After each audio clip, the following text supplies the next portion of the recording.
Hey guys, it's Nicole here, and today I am doing a page from Scrapbook Generation's Boy Crazy subscription kit, and it used to be formatted that it was just a single double page layout, similar to the other kits that I subscribed to, and I was always kind of drawn to these kits, and I just couldn't, for my personal sort of scrapbook spending, I couldn't justify the cost for getting a single layout. So when they announced that at the beginning of 2015 that they were revamping Boy Crazy and Girl Crazy and you were getting two double page layouts for the same price, I actually subscribed to Boy Crazy and Girl Crazy because I'm not behind on enough kits. I thought, what's two more, you know? So this was sort of my first experience, I guess, with this new formatted version is sort of spreading it out. I had purchased some of their overstock Boy Crazy kits in the past, so I kind of knew ahead of time that I needed to pay pretty good attention to the photo that they include, because the sketch and the cutting diagrams kind of just give you like a basic instructions as far as where you're getting certain pieces from, but you do kind of need to look at your photo sort of more for placement and kind of where they're getting some of the little extra bits and pieces, and just kind of realizing that some of it is just fussy cutting from the paper and just different things like that.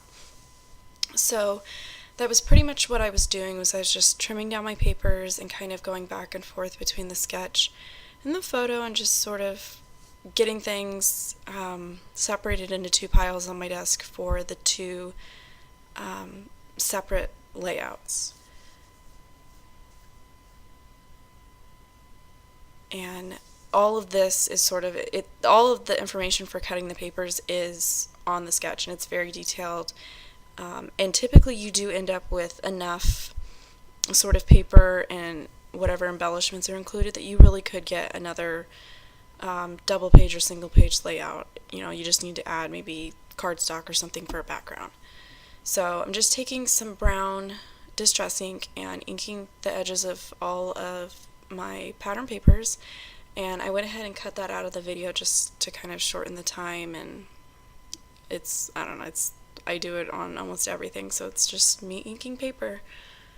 Then just grabbed my ruler so I could kind of get a better idea as far as placement. The instructions will always tell you how far from the bottom of the page your paper starts, so I like to just kind of measure that out, and then I know anything else that I'm putting is going to be, where it's shown on the sketch, and my layout will be balanced, and nothing's going to be sort of crooked or in the wrong place. So I'm just going ahead and adhering all those different strips of paper. And then sort of going through my photos, and here was when I realized I had actually switched up my photos between the two pages. And when I upload my photos, I will sit down and just kind of drop them into Photoshop, edit them there, and kind of anything that needs to be a 3x4 or a smaller size, I will go ahead and crop them digitally and then just drop them on a blank 4x6 canvas in Photoshop. That way I can just upload them and have them shipped to me, and they're already sized. I don't really have to trim anything down or worry that by the time I cut something down to a 2x2 photo, it's too small or you can't see anything. So to me, it saves me more time when I'm sitting down to put the layouts together, and I kind of have to get as much done in a single sitting as I possibly can, mostly just because I scrapbook when my kids nap, so sometimes that could be an hour, sometimes it could be 3 hours. I don't really ever know if they're going to stick to their sleep schedule. So if I have time to scrapbook and put kits together, anything I can do to save myself time, I will do it.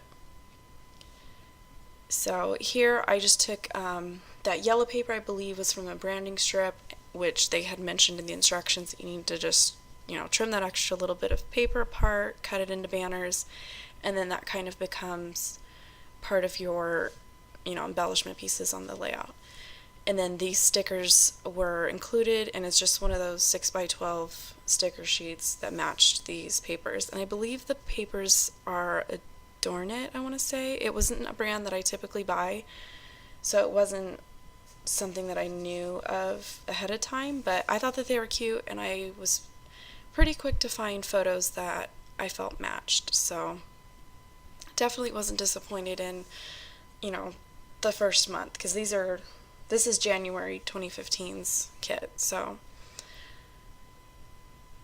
as far as my boy crazy kits, I'm only 2 months behind.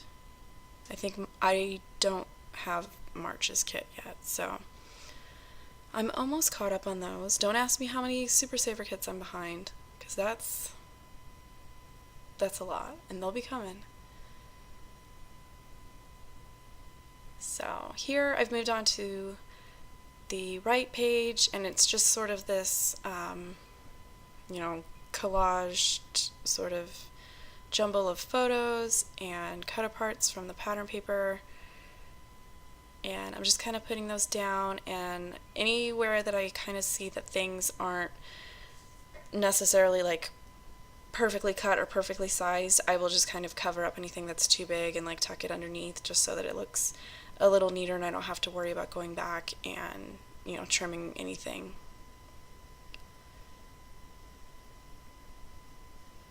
And then that little 2x2 lined piece of paper, I went ahead and set that aside because I prefer computer generated journaling. So I just set that aside so that I could go, type up my journaling, run it through my printer, and then just pop it on at the end.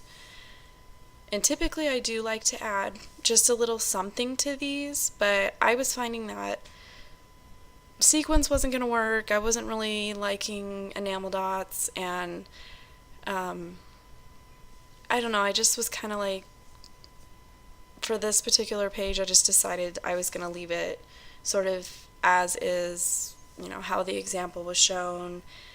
And I even played around with the idea of maybe adding some stamping, but I don't know, I wasn't feeling it, so I just went ahead and left it as is, and I'm happy with it. So here's a picture of the entire layout completed and just a close-up shot of where I had done my computer generated journaling. So thanks for stopping by, and I'll catch you next time.